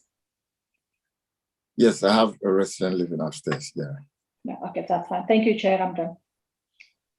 So just to clarify in terms of employment, because I'm still at a loss that, you said you'd be in the shop about 6 days a week. What is your usual activity before, you're asking us to allow you to sell alcohol? What is your current average week? In terms of starting times and finishing times. All right. So it's 8 to 10 weekdays. And then we're up to Thursday, and then Friday is 8 to 11. No, sorry, sir. You're referring to what you're asking the license to contain. I'm asking you about your personal involvement and how many hours that you would be physically present if we were to grant you alcohol license. Well, all the licensing times I've given you, I'll be present there. All the opening hours I've given you on the licensing activities, right? Yeah. I think. See, that there is that's a, with all due respect, that's quite a long working day, and you know whether people are self-employed or not. Latching on to Councillor McWander's point about duties of care and all the rest of it, we have an overwhelming well-being power. So all of our council legislation is in the context of a legislative framework that we have the overall well-being power. The police doesn't, neither does the health service, but councillors do, and we have a duty of care. So if you had yourself working all these hours, but as somebody that lone, is anybody going to be a lone worker in this area if you're going to have alcohol being sold up to 2,300 on? Yes, certainly. I was good. Sorry to interrupt, but I was going to touch on that because sometimes I do go home early. My wife comes to cover up. So, for instance, my daughter will come in maybe 4 o'clock in the evening, and then I go home and rest for the following day. So sometimes it varies. My working hours varies a bit because, as you said, I need to rest myself too. So yeah, I won't be doing that full hours, but those are my working hours. Just that I do get cover up as well, cover as well. Chair, may I just clarify that with Mr. Baffy? You mentioned before to me that you were going to take on more staff if you get the license. Exactly. Yeah, you need to tell them that. Yeah, because you know, Chair, to be quite honest, if I'm granted these licenses, it will be an opportunity to grow my business. So therefore, you know, it's going to increase my footfall and all that. So I would be employing other staff as well to help me. Can you give us an idea of what you think the increase in staff would be if you were to be granted this license? I'll be willing to take 2 more staff. Yeah. Okay.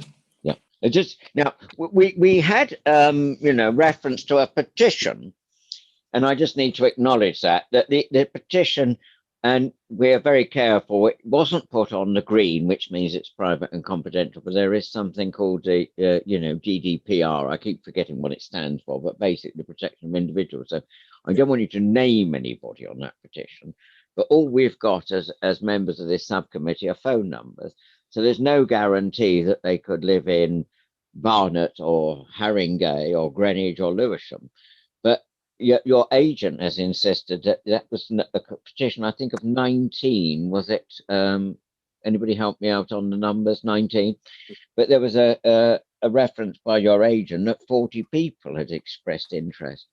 Now, I'm slightly at a loss what this 40, where that comes from. Right. The petition was put in last year before the hearing.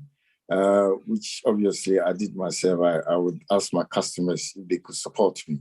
But what Mr. Hopkins was saying was he advised me in the next 2 weeks before we come to the hearing, I should find out if some of my customers are interested in me selling alcohol. So I did that as well. And so that's separate from the petition that you have in front of you. You see, because petitions are one thing, and we're used to them to full council. But if I take the parallel that people might petition against, you know, I've taken ages with Transport for London, for instance, to move a bus stop in an area with a general hospital called Newham.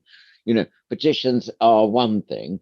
What is, you know, a population of about 12,000 adults in your ward, where this location is very close to a secondary school, and some of those local residents may not be aware that yet another off license is going up where there's already 6 or whatever it is. So you see where we're going with these questions. Yes, it's about local residents, but what about the people who don't sign petitions? Because we have a duty of care for all our residents. So yeah, we're just noting that in a public hearing. So if I move on, one of the licensing objectives that you correctly identified to one of my colleagues, and it is part of how we judge all of this, because we only go on what's been said and for licensing objectives, and there is a rebuttable presumption about refusing the license because of CIZ. One of the licensing team responsible authorities made their representation on the grounds of protection of children from harm. What is the nearest secondary school to your shop? As you said, I think the nearest one would be Eastleigh, but it's not even that close. It's about at least a mile and a half from the shop. Yeah. Well, if Eastleigh students come in your shop, you've already rightly said that you do challenge 25, etc.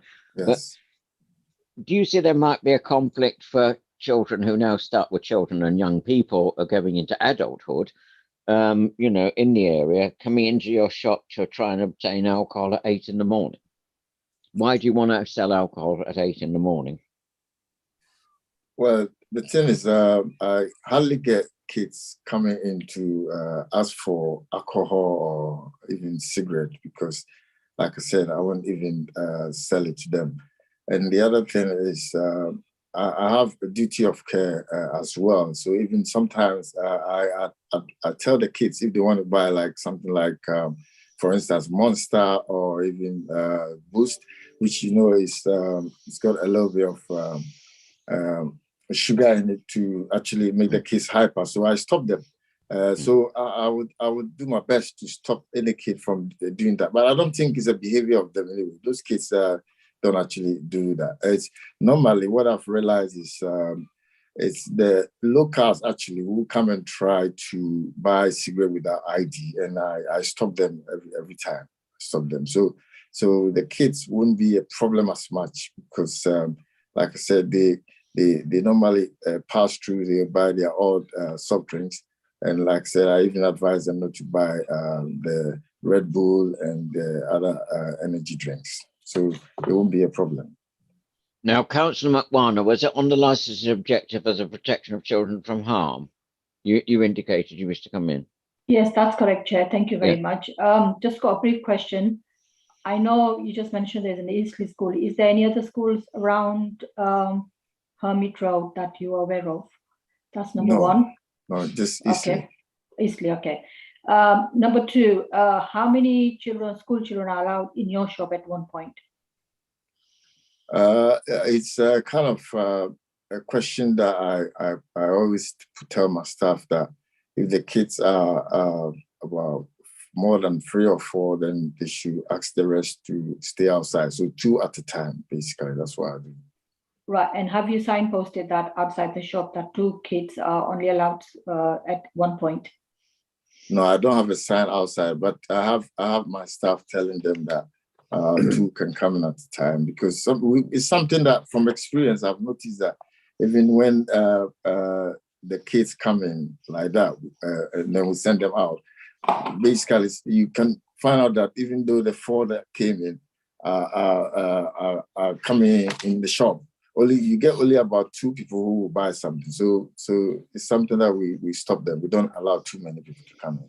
Right. So I'm going to go back to your question one again. Understand you've been running the shop for the last 8 years, and Yes. from your understanding, you only know there's an Eastleigh school around your area.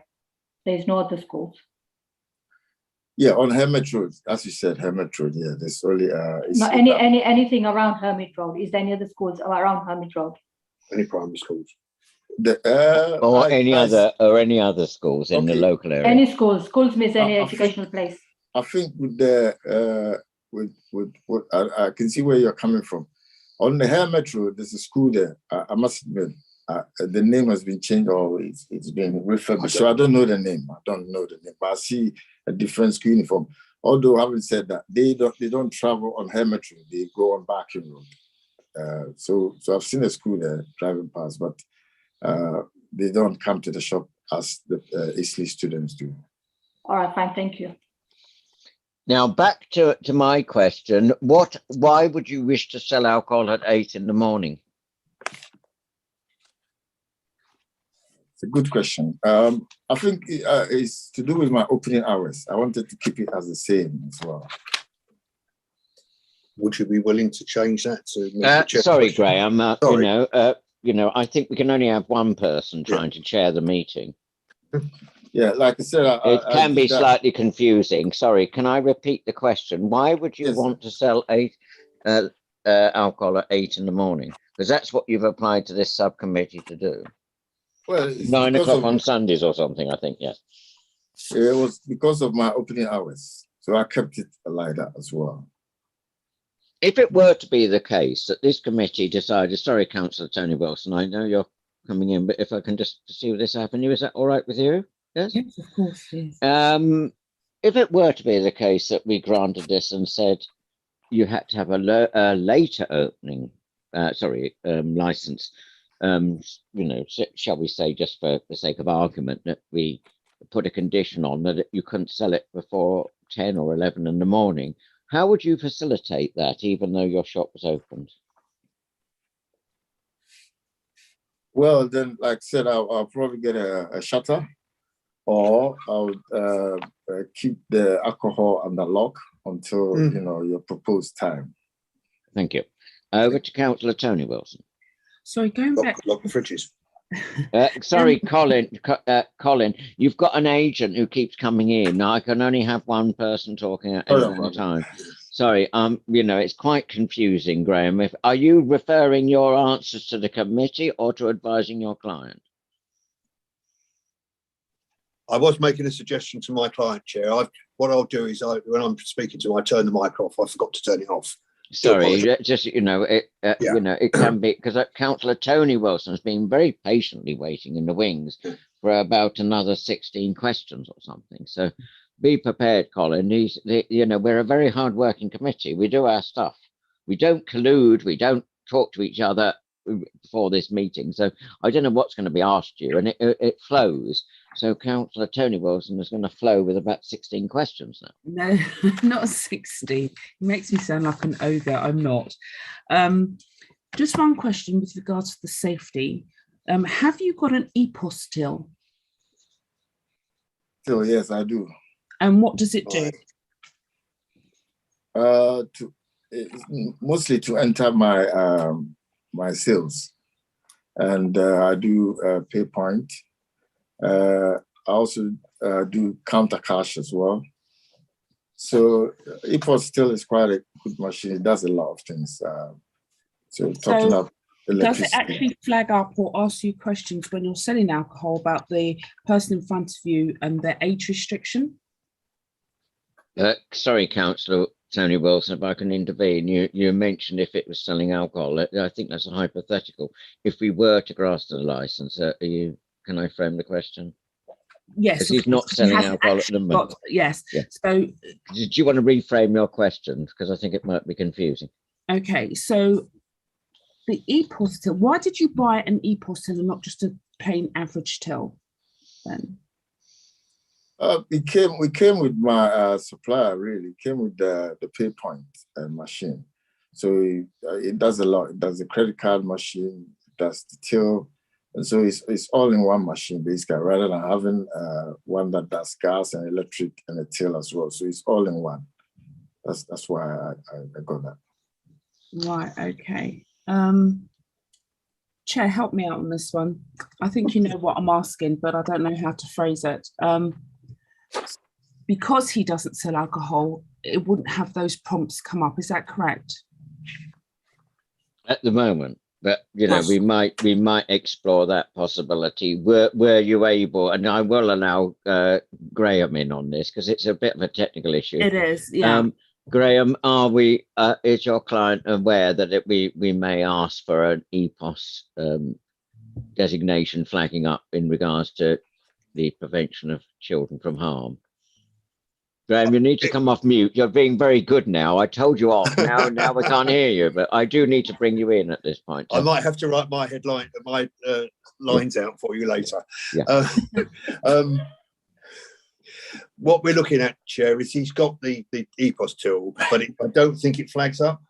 No, it won't at the moment. Whether it could be reprogrammed, I don't know. But we will give him a manual. We will be supplying all the notices he needs if you grant, and I'll give him a till prompt to put up on the till anyway until he could replace the system. Yeah. Okay, Tony, has that been helpful? Yes, it has. Thank you, Graham. Thank you, Chair. No, you had your other questions. No, that was it. I told you I'm not bringing over today. That was it. Right. Thank okay. You. Now, I'm going to explore yet more with you, I'm afraid. Colin, and it's Colin as in the applicant. Yes, please. You've rightly talked about, you know, the issues of the surrounding area. When was the last time that you saw street drinkers? Ah, that's a good question. Well, I don't keep note of them, but I think when I'm driving to work in the mornings, I normally see them on backing road, not necessarily on Hermit Road, but it's on backing road. But on Hermit Road, I think it's been a while now since I saw any street drinkers. And what time do you see these street drinkers? Because I mean, I understand it. You know, people are busy; they're trying to run businesses. We've had the effects of COVID. I get the business case that your agent has outlined to us to expand your offer to include alcohol. But the problems with alcohol in the area are notorious. So, when was the last time you saw street drinkers? Well, I can't remember the time, but I don't think I've seen any this week. No, can you just have you encountered street drinkers in the time you've been running the shop? Oh yes, I have. So I'll say maybe around Christmas time, New Year time. Maybe I thought maybe because of the celebration that brought them into the area. Like yeah, so it'll be about maybe I'll say 4 to 6 weeks ago. Right, thank you. I don't think I have anything further. Councillor Wilson, Councillor McWannon. No, Chair. Councillor McWannon, anything further? No, Chair.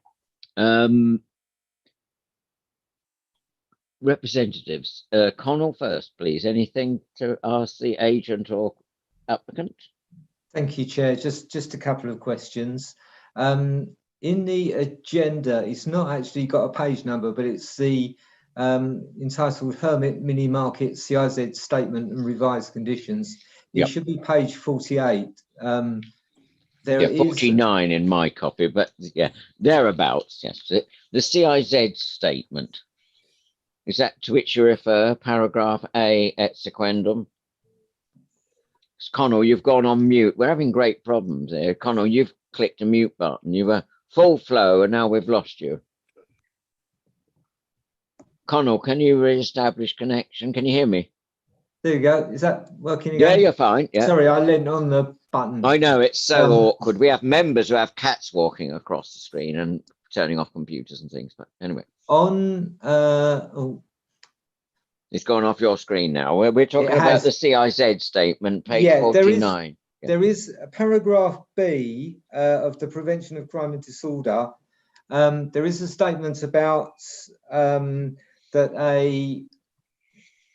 a premises license holder or personal license holder will be present at the premises during licensed hours. Colin has said that he's going to be there, I think he said 6 days a week, and his daughter would be there the other day. Is his daughter a personal license holder? You need to come off mute to reply. Okay, but my daughter is not a personal license holder, but it's something that I'm willing to consider by applying a personal license holder for her. So we'll be doing that once I'm granted, if I'm granted an alcohol license. Thank you. Yes, it's in your own interest to do that. Yes, sir. Thank you. Also, in the conditions, the staff training conditions, it mentions one of the things that will be covered is proxy sales. Could you explain what proxy sales are, please? Well, proxy sales is, I can give you an example. I remember one time a young guy, an Asian bloke, came in the shop and then he asked me if he could buy a cigarette. So I told him, he looked young. So I told him, I asked him for his ID and he wasn't able to produce one. So I had to turn the sale down, I refused the sale. And then as he went out, I have to go to outside as well. So I went outside to do something, and then I saw him going in a white car. I believe it's one of those council-wide vans. So proxy sales, whereby sometimes the authorities, like you said, the police officer or maybe Tristan and I will try and get a youngster to come and buy something just to see if he would do the right things. So obviously I did the right thing by asking for his ID. He couldn't produce it, so I refused the sale. Okay, thank you. Also, what page 50, condition 10, that's been proposed on your behalf is no spirit should be sold in bottles of less than 35 centilitres, half bottles. Why do you think that condition should be attached to the licence? Sorry, the question again. On page 50, condition 10, I don't know if that is actually the right page, but... No, it's page 51 for the benefit of the tape, as it were, Connell. Thank you, Chair. Sorry, I'm not in a CID under pace, but sorry, it's just my silly reference. It's on page 51 of the main bundle for the people watching. We've had electronic problems and now pagination problems. 51 clause, sorry, Connell, so to facilitate, it's 51 clause 10. That's yeah, it's the condition states no spirits should be sold in bottles of less than 35 cls. Why do you think that should be attached to the license, Colin? Well, because this is for me to deter street drinkers and alcohol-dependent individuals. I think that is a way to stop them from getting drunk. You know, having basically, if I put in a literal view, you know, having keeping alcohol in their pockets while on the street. So this will deter them basically. They know that they cannot get that from a shop. Those small miniature bottles. That's why I put a condition there. Thank you. And finally, also in the start, well, two things. One of the one of the training will be avoiding conflicts. So what will that consist of? I appreciate Ms. Graham is doing the training, so that he made. But what do you understand by avoiding conflict? Well, avoiding conflict is whereby when a person comes in and you try to refuse the sale of alcohol to them, and they probably you know, try to take it on another level. Basically, you try and diffuse the situation as much as you can to avoid conflict. Okay, and if that happened, would you record that incident in anywhere? Yes, certainly I'll do that. And if things get out of control, then obviously I know the police will be there to help us. So I've got a panic button fitted in my shop, basically, which goes directly to the police. So if things get out of hand, I would call for help as well. Okay, but what about recording it somewhere so that if something happened subsequently and police came and asked you if an incident had happened in your shop, you could show them a record of it? Yes, with all due respect, I think earlier on my agent mentioned that as well. We've got a book. I've got a book here with all the records in it for my cigarette and lottery refusal. As you know, lottery, you have to be 18 to buy a lottery ticket or a scratch card now. So I've got it all recorded down, which I will continue to do that when I'm offered the licenses as well. Okay, thank you. And finally, would you agree in this staff training, it is quite comprehensive, but would you agree to that there should be wording added that staff should be trained regarding the permitted hours and the licensed conditions? Would you agree to that being included? Yes. Yes, I agree. Thank you. That's all, Chair. Thank you. Permitted hours and Connell, sorry, I was scribbling away. Permitted hours and license conditions. License conditions. That to be integral to the training program. Yeah. Yeah. Okay, and that's been agreed. Right. Okay. Now, moving seamlessly, if we can, to the next. Any questions from John, please? Yes, Chair. Just a couple of quick questions. Following on the question from Councillor Tony Wilson regarding lockable fridges. Can you just explain how your fridges will be locked to the committee, please?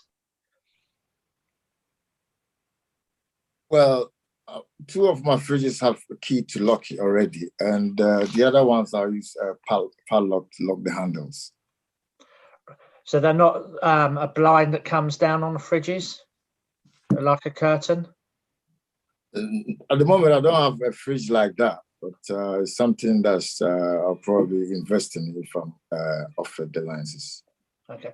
And just last and final one, in your proposed conditions on page 50, it states under condition 2F regarding the CCTV, it states on a minimum daily basis, the premises license holder DPS will check the CCTV system is operational and date and timestamp correctly set on a minimum of a weekly basis.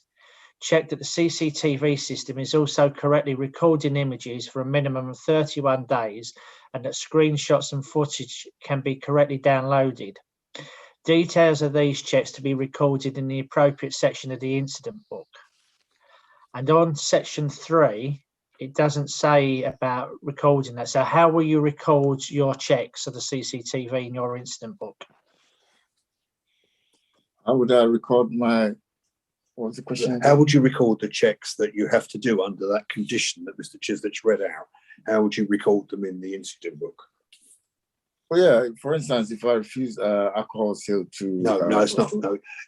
Mr. Chislett is asking you, how would you, if there's a fault on the CCTV, where would you record it? Oh, yeah, I'll put that in the incident book. Yeah. And how would you record the weekly checks in your incident book? Okay, so basically I'll put well, whoever came in at the time, whether it's a female or a male, color sometimes will help as well. No, sir. I'm asking how will you record your weekly checks of the CCTV system in your incident book? I don't understand. No, right. Can I explain it? Right. Look, that's it. That's the answer. You'll write it down. I'll write it down in the incident book. That's what I said earlier. Yeah. No further questions. I'll explain that again to him, Mr. Chislett. Thank you. No further questions? Anything from you, Ian, at this point? I don't have any questions. Oh, they're early. You've got to wait. Right. I think we've reached a point, I think that, you know, I hope my colleagues are agreed, where we've done an exhaustive and possibly exhausting set of interrogations with the client and agent. Is Ken, have I got your signal that we haven't left anything out here procedurally? No, I think that's been pretty comprehensive. Thank you. I would like to announce that we're going to move into deliberation, but before I do, I want a brief closing remarks from the agent, and I will tell you off on a score of 1 to 10 if it's too long, and I will interrupt today, I think, Graham. We've had quite a long time, so can you make a brief summing up without making reference to any new information pertaining to this? No, can't read that. Chair, no, there's no new information. Just to clarify a couple of the points, as I said, we will supply all the notices to Mr. Baffy if you're minded to grant. I'll sort out clarify further with him about lockable fridges and Mr. Chislett's point about recording the information. He knows he's got to put it in the book. We'll set up a proper section for it, etc., etc. As you're aware, we will be mentoring him in the future. We will be doing the training, and I'll make sure he gets additional personal license holders. So that'll all be covered. That's just ask you to grant, Chair. Thank you. Thank you very much. Very good. Very good. You know, I won't score that out of 10. That was a mere jest on my part. What happens now, to the benefit of those watching, is we will pass a resolution to deliberate in private, as is our custom and practice across all local licensing areas, I think. And we're excluding the press and public. If we were in a town hall, we'd ask people to leave, but obviously we can't, as this is whatever it's called, a virtual meeting. So the clerk and legal advisors remain with us as members to provide advice on procedure and law as required. So we will go into deliberation. A holding screen will be put up, but I think I'm now delving into the technical area that's far better explained by Pauline. Pauline, thank you very much. Thank you, Chair. Yeah, so I'm going to open up the breakout rooms. So as before, please accept the breakout room. And if for any reason you don't join the breakout room, please mute your camera and your microphone, because we still broadcast live, even though the panel have gone into deliberation. So I'm opening the breakout rooms now. If you could all press the join button, please.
Thank you, everybody who's been watching this on YouTube. It's been for your patience. Obviously, we are reassembling everybody, and we have reached a decision, but we need everybody to hear this.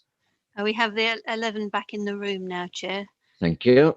Can everybody hear us, particularly Colin and Graham? Can you hear me? Because we're about to announce the decision. You can hear us? Okay. Over to you then, Clark, please. Thank you, Chair. Having heard all submissions, the subcommittee have decided to grant the application. The subcommittee have decided to impose licensable hours to be from 11 AM till 10 PM, Monday to Sunday. Further conditions will also be imposed, and these will be set out in the full written decision with reasons to follow, with the aim of it reaching the parties within 5 working days. It just remains for me to say that obviously the applicant and the responsible authorities may appeal against this decision to the Magistrates' Court within a period of 21 days, and to personally thank everybody for their patience today. It's been rather fraught in terms of the link and everything, but that's just one of these things. So please bear that in mind. You know, I am thanking everybody, including for my own problems with these headphones. So thanks again, and I hope that's clear what's happening. Yes. Thank you, So Chair. is everybody clear? Thanks.